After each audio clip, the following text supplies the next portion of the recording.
بسم اللہ الرحمن الرحیم نحمدہ ونصلی علی رسولہ الکریم اما بعد۔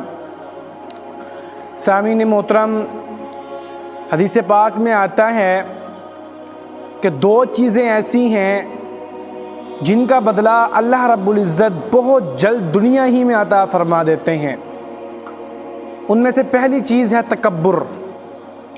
تکبر ایک ایسی بیماری ہے، ایسا گناہ ہے کہ جو انسان تکبر کرتا ہے، بڑے بڑے بول بولتا ہے، اپنے اندر میں رکھتا ہے، ظلم کرتا ہے، تو اللہ رب العزت اس کا بدلہ اس کو بہت جلد دنیا میں عطا فرما دیتے ہیں۔ ایک چھوٹا سا واقعہ سن لیجئے کہ ایک مرتبہ ایک مکان کی چھت پر یا ایک گھر کے اندر دو میاں بیوی بیٹھے تھے۔ اب آپس میں وہ بیٹھے تھے، اب بیوی بھی امیر تھی، یعنی بیوی کے گھر والے بہت امیر تھے اور یہاں سے شوہر بھی امیر تھا، دونوں بہت دولت مند تھے، لیکن جو شوہر تھا اس کے اندر تکبر تھا، وہ بڑا تکبر کیا کرتا تھا، بندے کو بندہ نہیں سمجھتا تھا۔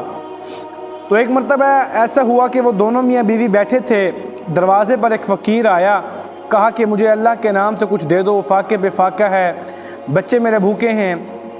تو بیوی نے کہا کہ چلو میں اس کو کچھ دے آتی ہوں۔ تو شوہر نے کہا کہ دیکھو، یہ جو فقیر ہوتے ہیں یہ ایویں ڈھونگ رچاتے ہیں، تم انہیں کچھ نہ دو، یہ جھوٹ موٹ کے فقیر بنے ہوتے ہیں، پیچھے یہ بڑے امیر ترین ہوتے ہیں۔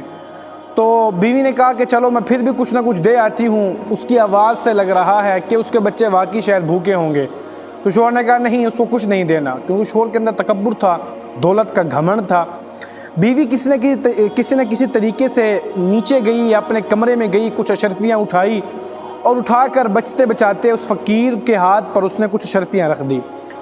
پیچھے مڑ کر دیکھا تو اس کا شوہر کھڑا تھا، جو تکبر میں تو تھا اور اس کے اندر غصہ بھی آ گیا۔ کہنے لگا کہ تم نے میری بغیر اجازت کے تم نے اس کو کچھ دیا، میں نے منع کیا، اس کے باوجود تم نے اس کو اشرفیاں دی، اس کی مدد کی، جاؤ میں تمہیں 3 طلاقیں دیتا ہوں۔ بیوی کو طلاق ہو گئی۔ اب وہ بیوی گھر آ کر بیٹھ گئی۔ اب وہ عورت کہتی ہے کہ 2 سال مجھ سے ایسے گزرے کہ انتہائی مشکلات کا ہمیں سامنا کرنا پڑا، کوئی رشتہ اس عورت کے لیے نہ آیا، بڑی معاشرے کے اندر بدنامی ہوئی کہ دیکھو بھئی یہ طلاق یافتہ عورت ہے، یہ طلاق یافتہ عورت ہے۔ لہٰذا 2 سال گزر گئے، 2 سال گزرنے کے بعد ایک رشتہ آیا اور پھر اس عورت کی اس مرد کے ساتھ شادی ہو گئی۔ جب شادی ہو گئی تو آپس میں جب میاں بیوی نے ملاقات کی تو شوہر کہنے لگا کہ کیا تم مجھے جانتی ہو میں کون ہوں؟ تو بیوی نے کہا کہ نہیں، میں نہیں جانتی آپ کون ہو۔ تو شوہر نے کہا کہ یاد کرو کہ ایک مرتبہ تم اپنے گھر بیٹھی تھی اور میں تمہارے دروازے پر آیا تھا، اس ٹائم میں فقیر تھا، بچے میرے بھوکے تھے، میں کچھ مانگنے کے لیے آیا تھا، تمہارے شوہر نے منع کیا، تم نے پھر کچھ مجھے دے دیا، میری مدد کی، اور پھر تمہارے شوہر نے میری وجہ سے تمہیں طلاق دے دی۔ جب مجھے پتہ چلا کہ میری وجہ سے تمہیں طلاق ملی تو اسی وقت میں مصلی پر گر گیا، اللہ رب العزت سے معافی مانگنے لگا، مدد مانگنے لگا کہ اللہ مجھے اتنا قابل کر دے کہ جس عورت کا میری وجہ سے گھر ٹوٹا ہے، میری وجہ سے اس کا گھر بس جائے۔ میں نے محنت کی، دن رات محنت کی، اللہ رب العزت نے مجھے اس قابل کیا کہ مجھے اتنا دولت مند بنا دیا، اتنا دولت مند بنا دیا کہ اب میں آپ کو سکون سے عیش کی زندگی آپ کے ساتھ میں عیش کی زندگی گزاروں گا۔ لہٰذا وہ جو فقیر تھا وہ دولت مند ہو گیا اور ان دونوں کی آپس میں شادی ہو گئی۔ تو شادی کے بعد ان میاں بیوی نے آپس میں طے کر لیا کہ اب جو دروازے پر جو فقیر آئے گا، وہ شوہر کہنے لگا کہ اپنی بیوی کو تم نے جانا ہے اور اس فقیر کی تم نے مدد کرنی ہے۔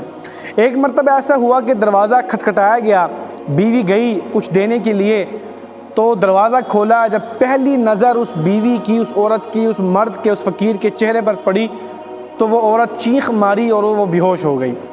اندر سے شوہر بھاگتا آیا، اس کو ہوش میں لایا، کہنے لگی کہ تمہیں پتہ ہے میں کیوں بے ہوش ہوئی؟ کہنے لگی کہ جو فقیر آیا تھا یہ میرا پہلے والا شوہر تھا، جو تکبر کیا کرتا تھا، جس سے دولت کا گھمنڈ تھا، آج اللہ نے اس کو فقیر بنا دیا۔ اب آپ دیکھیں تکبر کا انجام کہ اللہ رب العزت نے دولت مند کو فقیر بنا دیا اور فقیر کو دولت مند بنا دیا۔ تو اس لیے پہلی چیز تکبر ہے۔ جب انسان تکبر کرتا ہے، ظلم کرتا ہے، بڑے بڑے بول بولتا ہے تو اللہ رب العزت اس کا بدلہ اس کو بہت جلد دنیا میں عطا فرماتے ہیں۔ اور دوسری چیز ہے صلہ رحمی۔ جو آدمی صلہ رحمی کرتا ہے اللہ رب العزت پھر اس کی زندگیوں میں خوشیاں ڈال دیتے ہیں، اس کی زندگیوں میں برکتیں ڈال دیتے ہیں، وہ اپنی زندگی میں محسوس کرتا ہے خوشیوں کو، برکتوں کو۔ دیکھیں چھوٹی چھوٹی باتوں پر روٹھ جانا، چھوٹی چھوٹی باتوں پر آنا جانا ختم کر لینا، خوشی غمی کو ختم کر لینا، ایسا نہیں ہونا چاہیے۔ دیکھیں جو آپ کے ساتھ توڑے ہمیں چاہیے ہم اس کے ساتھ جوڑیں، کیونکہ جب آدمی صلہ رحمی کرتا ہے تو اللہ رب العزت اس کی خوشیاں اس کی زندگی میں ڈال دیتے ہیں۔ تو اس لیے ہمیں چاہیے کہ ہم پہلے تکبر سے بچیں، تکبر بالکل نہ کریں، ظلم نہ کریں، بڑے بڑے بول نہ بولیں، دوسرا صلہ رحمی کرے، جو ہمارے ساتھ توڑتا ہے ہم اس کے ساتھ جوڑیں، گھر کے اندر بہن بھائیوں کے ساتھ اچھا سلوک رکھیں، رشتہ داروں کے ساتھ، دوستوں کے ساتھ اچھا سلوک کر کے رکھیں۔ اللہ پاک ہم سب کو عمل کی توفیق عطا فرمائے۔ اگر آپ کو ہمارا بیان پسند آیا ہو تو لازمی ہمارے چینل کو سبسکرائب کر دیجئے گا، بیل آئیکن کو ضرور کلک کر دیجئے گا تاکہ ہماری ہر آنے والی ویڈیو آپ کو بآسانی مل سکے۔